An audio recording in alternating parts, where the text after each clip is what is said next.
Hey everyone, and welcome back to my kitchen. Today we're talking about Taquitos Ahogados. Now this is related to something that probably a lot of you know, which is a rolled taco that's fried, what's often called a taco dorado in Mexico. But we're going to actually douse them with a brothy tomato sauce and put this really beautiful crunchy cabbage garnish on it. This is absolutely one of my favorite things. And when you think about the little tacos dorados, the little rolled tacos that are crispy, maybe you dip them in a salsa and some guacamole, they're really delicious. You put them in this sauce and put the garnish on them and it just elevates them to a new level. Very easy to make, and I think incredibly family friendly. So a lot of you, I think, are going to really like that part of it. Let's make the sauce first. I've peeled 4 cloves of garlic here, and I'm going to put them, I'm going to do my typical thing here, which is to blanch them in the microwave. I've got a couple of serrano chilies. You could go 1, you could go none if you don't want to make this part spicy. This cannot be a spicy dish if you don't want it to be a spicy dish. But I'm going to cut those guys up, sort of rough chop like that, put them into the water, and then put them into the microwave for 1 minute to just cook them and blanch them. And while that's cooking here, we'll talk about the base of the sauce, which is going to be a can of fire roasted tomatoes, of course, during the tomato season. Feel free to do this with fresh tomatoes. Honestly, for this sauce, I would just take super ripe fresh tomatoes, cut them up and throw them into the blender, and we will blend them with the blanched garlic and the serrano chilies. And by the way, don't get hung up at all on serrano chilies. If you have jalapenos, those will be just fine here. If you're growing something in your garden, that will be welcome in this kind of a dish. Or like I said, if you don't want anything that's very spicy at all, you can simply leave this out. If I had no fresh chilies, I'd probably reach for a dried chili like an arbol chili and just break it up and put it into the blender, because we're going to blend this until it is completely smooth. Now, with the blanched stuff here, remember it's going to be hot when you take it out, so I have to grab it with a towel and and yes, those serranos are spicy, and I just breathed in a whole bunch of that. Okay, so I'm going to take the dish and just tip off the water here. You can see it's still steaming. Put that into the blender jar, put it on, and then we're going to blend this smooth, as I said.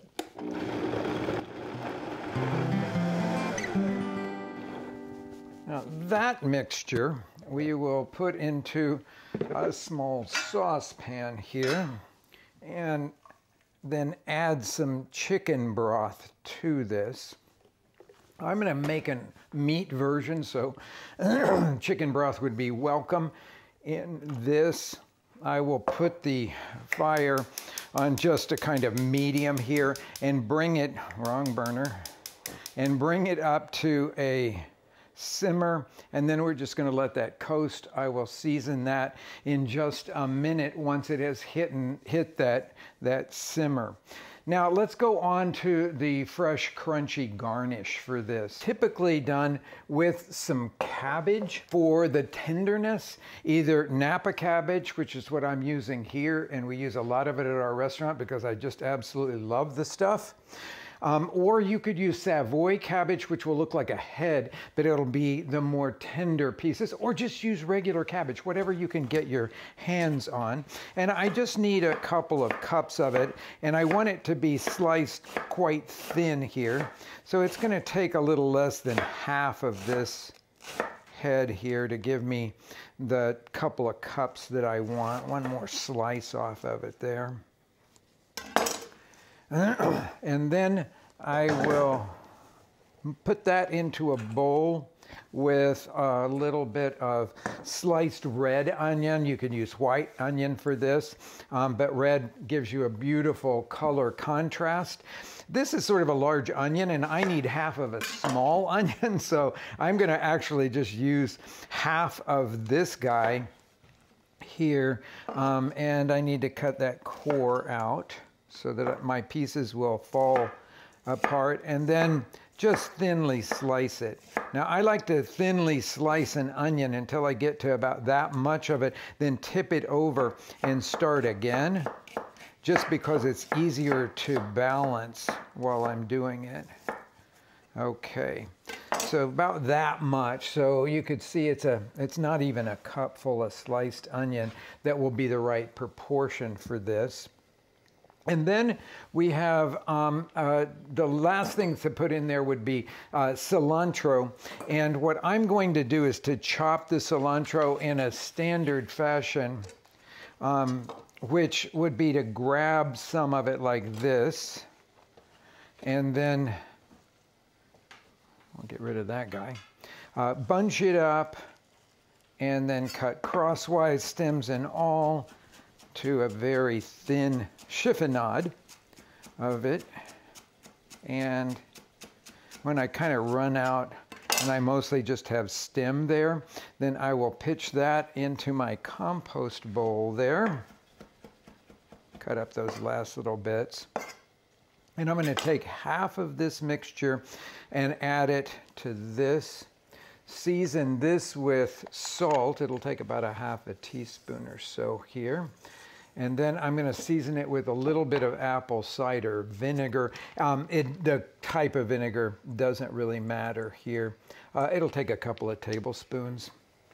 And then I'm going to toss all of that around and then give it a taste, because we want it to be this beautiful, not only crunchy, fresh counterpoint, but we want it to be a tangy counterpoint as well to the little fried tacos here. Okay, let's see what that tastes like. It's pretty close. I'm just going to give it a touch more of the salt there. And then let's talk about the meat for these. You can feel free to use any kind of cooked meat that you can pull into large shreds. Now, what I've got here is carnitas. The grocery store, the Mexican grocery store near my house, always has carnitas, so I can go up there and buy that, and everybody will love it. They're really, really delicious. Some leftover roast pork, or some braised beef, or some chicken that's been poached or grilled that you can pull into large shreds. Any of those will work. To make a dozen of these, you need roughly 3 cups full of the meat, and I'm going to season it with just, this is carnitas, and it's already been salted, so I don't need to add any salt to it at all. But I'm going to add a little bit of cilantro and kind of mix that in. Now let's talk about the tortillas for this. So usually, let me just show you these. Okay, so what we have here is tortillas that are meant for cutting up and frying for making really nice chips. You can take a regular tortilla that is meant for eating at the table and cut it up and fry it, but they're going to be pretty, shall we call it, meaty. Some people will think that their chips kind of come out greasy and heavy, but these are actually formulated, and they're drier and more coarsely ground. They're formulated for frying into chips, and they're going to be the best ones for using for these little rolled tacos here. So we've got these guys. If I were to try to roll them up real tightly without softening them in some way, they would likely just crack. And then I would have all kinds of problems on my hand. So my standard way is either to fry them, and like we make these little taquitos in our restaurants all the time. And the truth of the matter is that we'll take a handful of those things, or I will say a tongful of those things, and dip them really quickly into a deep fryer because we have a deep fryer on hand, and that's the best way to soften them up. When I'm at home, I do it slightly differently, and I don't do the frying one by one, which a lot of you guys already know about, but I will do the flipping of the tortillas over both sides and getting some oil on them. Now you want to make sure that you get enough oil on these guys. So sometimes I will just do them on one side liberally and then put them down so that the next one that I put on there will be oiled from the one below it. Just like that. But you have to make sure that you do enough oil on them. And just a tiny little bit will likely not give you enough to soften them, and they will risk cracking when you're rolling them up. Now we've got those oiled nicely, and I'm going to slide them into a plastic bag, or you could wrap them in plastic. The truth of the matter is you don't want to seal them in any way because they'll just kind of blow up when you put them in the microwave. But this goes super fast and is just as efficient. No, I will say it's just as useful as the frying one at a time, and I find it really easy. 1 minute. Now, a lot of you are probably wondering, where can I get those kinds of tortillas? So they only would come from a tortilla factory. I have never seen them for sale in a regular Mexican grocery store, or any grocery store for that matter. So if you're looking in those kinds of stores and you don't have a tortilla factory near you, then I would suggest that you just get the ones that are the thinnest. That's going to be your best bet. And you know what? They're going to come out okay. Don't worry about that. But if you want the really thin ones that are going to give you the greatest amount of crunch, you'll probably have to go to a tortilla factory to get them. So we've got this now simmering away. It's going to need about a teaspoon or so of salt. And then I'm going to turn that down. Let me just stir that in really quickly and give it a taste and see where we are with the flavor. Those serranos are really hot, but it's going to be good. It's going to be good here. Okay, so I'm going to put the top on this and turn it way, way down to a simmer. I'll set that just slightly off there. And then we are ready now to start the rolling up of these little taquitos. These guys are going to be hot now, so you'll have to handle them carefully. Okay, slide them out. Again, remembering that they're hot, but leave them in a stack like this and take about 1/4 cup of your filling. It'll be about that much. And you've seen I pulled this into really long shreds. That's actually useful here in this.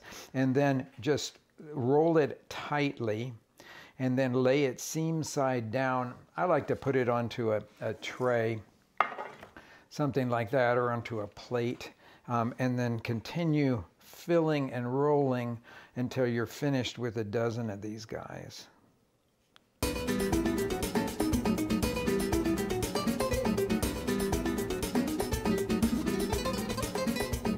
All right, these are nicely, tightly rolled. I've got about 1/2 inch of oil heating up in a skillet here. I will show you, this is the oil that I'm using today, but I will show you here it says for high heat. If you're looking for an oil for frying, make sure that it says it's for high heat use when you buy it. This particular one is a type of canola oil that I buy regularly and I like. But I will say that at our restaurants we use rice bran oil, which I think is one of the best oils for frying. So if you see that, you might want to try it out and see if you agree with me. Okay, now I will show you just for ease of frying. You can do this without going this step. I will take 6 of these guys and I will put them flap to flap. The first 2 have to be, their flaps are together here, and then you just lay them so that the flap is right up against the next one. This will keep them from obviously unrolling while they're frying. And then I just take a pick like that and go straight through them. A little wooden pick will be fine for this. You have to make sure you're getting it in the middle like that. And then I just crack it off like that so that it'll fit. Got a little tiny piece of meat here that kind of fell out, so I'll skewer that back up. Moderately tightly put together or packed together, but not too tightly packed together. Let's go over here and test this. Now, I wouldn't use my thermometer on this one because it's only a 1/2 inch. It's really hard to judge. So we'll look for physical things. First of all, I look to see that it's shimmering on the top. Then I know we're getting close, and then I'll just put a little edge down in there, and it's sizzled sharply. So now I'll just roll these guys in there like that. And we'll let those fry away. They're sizzling very sharply, which will mean that they're going to get done quickly. About 2.5 minutes on each side will usually be enough to get them beautifully fried here. Okay, that one came loose there on the end, so I'm going to take it out separately. But when I drain these, of course, I'm going to drain them on paper towels. I like to just lean them up on the edge of the tray so that more oil will be encouraged to run out, but there wouldn't be very much. Only if your oil is not very hot would you find that these would ever come out really greasy or anything. So they can be slid off here. I think if you're making a meal out of these things, I would take 3 of them while they're still nice and hot and put them onto a plate. Now you want to choose a deep plate for this. And I need now to get the brothy tomato sauce to spoon over it, or to ladle over it is actually a better way to describe this, only because the sauce should be brothy. So just ladle it and cover them all. Now this may seem odd to you if you've never had anything crispy that is served in a sauce like this, but the first few bites will be really crunchy, and then after that, the flavors will the textures will start to change. Now you notice that I'm shaking the plate just a little bit to distribute the sauce around, and you want to have a plate that's big enough that you can put that sauce in there all the way to the edge, and then crown it with a little bit of this crunchy garnish here. And there you have it. Tacos ahogados.